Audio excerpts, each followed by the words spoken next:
2026 C-suite survey identifying uncertainty as one of the top challenges keeping CEOs up at night. And as if to reinforce that, of course, the action and the threats from Trump over the weekend. Let's bring in Maria Demertzis right now, Economy, Strategy and Finance Centre Europe leader at the conference board. So, Maria, a reminder of the uncertainty facing CEOs. What is your reading of how this could rewrite our outlook for the global economy on the back of these renewed threats around tariffs, with all the caveats, of course, in terms of how it unfolds from here? I think what's interesting about these tariffs is that they are not used as economic instruments, which is what tariffs are all about. You're trying to correct an economic unfair point that has been done by an economic partner. Now, tariffs have been used as sanctions, and the reason behind sanctions, the rationale behind sanctions, is to change economic behavior, to change behavior of some sort. And this is exactly what we see from the US. And of course, that creates an incredible level of uncertainty, which is, of course, what CEOs are worried about globally. And it's not about the long-term trends.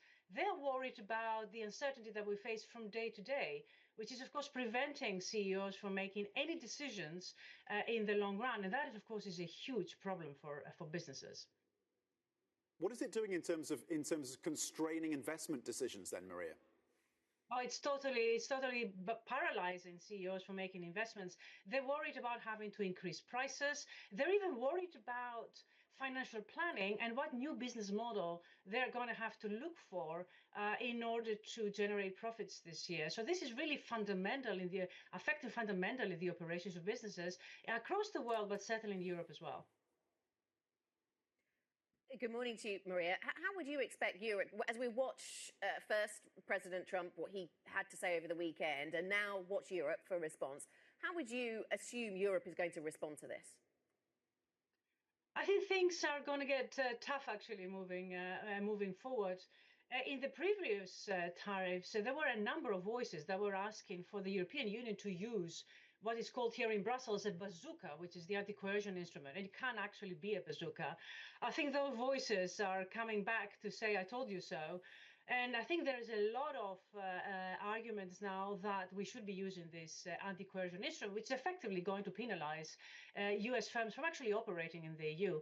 And perhaps the most interesting reasons why this has gone away is because the deterrent, the reason why we were not using the coercion instrument, is no longer valid. And that is the defense guarantee from the US. I think there is a great concern here in Europe that there is no US defense guarantee here. And that, of course, means that there's nothing to lose now by using the ACI, apart, of course, from escalating the trade war. But on the defense side, that doesn't hold anymore. Nobody believes here in Europe anymore that the US is a reliable ally when it comes to supporting the Russian threat. And therefore, if we were to use that instrument, that's not going to generate anything different. And that, I think, is the one reason why we might be seeing the anti-coercion instrument being used in the next days. Yeah, I mean, that's interesting. Maria, we've heard from ambassadors from the US administration recently who say, look, the commitment to NATO is still there, but I take on board everything you're saying about the conversation in Brussels and around Europe. Is there a chance that this conversation helps to unite domestic agendas within Europe? I'm thinking here politically, but this will have an impact on the economics, of course, as well. We've seen populist parties around Europe, from France, Germany, the UK, all saying that this crosses a line and sort of puts them very much more on the same page as more mainstream parties within Europe. Indeed, I think when it comes to difficult moments, the European Union tends to unite and actually very fast. And I think we are coming to one of these points again, because it is actually threatening sovereignty, and that is fundamental for the European Union. It is fundamentally for any country. If there were to be a real threat on Greenland, either through tariffs or any other reason, then I think that will be what I would call a Rubicon that is going to unite the European Union, just as we united back in the Corona days, or indeed in the financial crisis. I think this is one more of these moments. Yes. So if this creates more space for cohesion, for Europe coming together, Maria, will that be basically about a defence conversation? Will that just dominate? Or will there be room to have conversations about the European economy and how to help it function better? Well, I think both are important. But if there were to be a real defense concern or security concern, of course that will take precedent, right?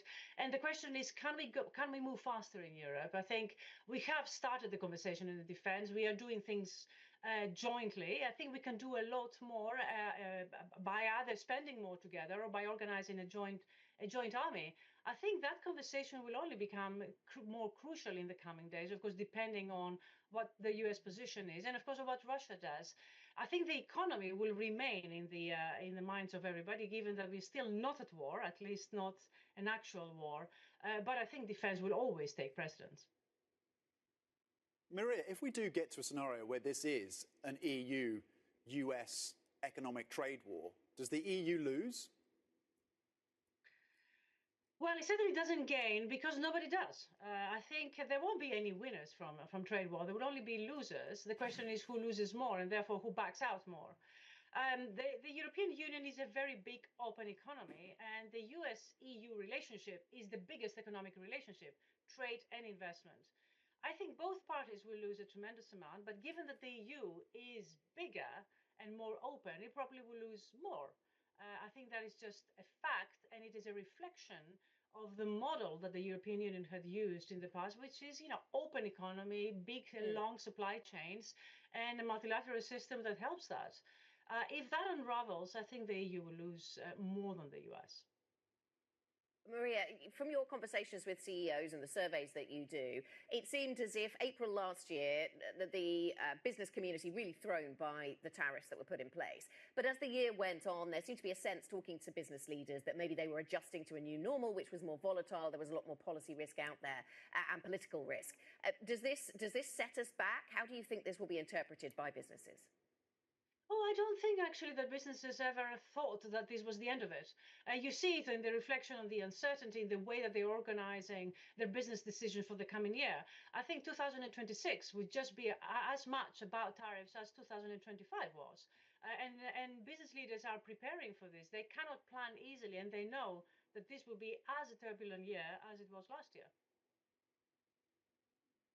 Do you think, in terms of that resilience then, that's a pretty interesting statement. You think 2026 is going to be as much about tariffs as 2025 was, and that CEOs and corporate executives are preparing for that.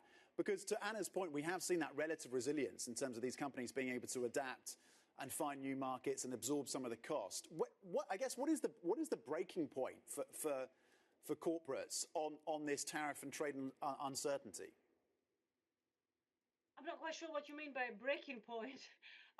I think planning is crucial. I mean, how long does that resilience last? I mean, and how do they adjust to this?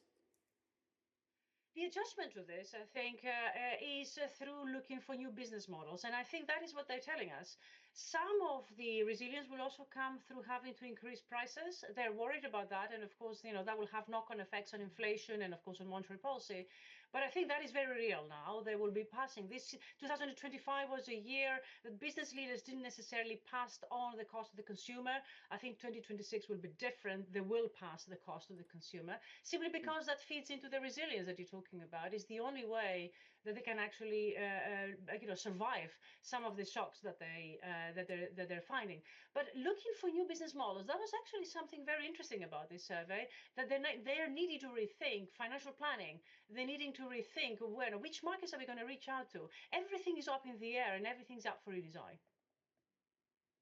Maria, thank you very much. Thanks for your time. Maria Demertzis, Economy, Strategy and Finance Centre Europe leader at the Conference Board. We thank you very much for your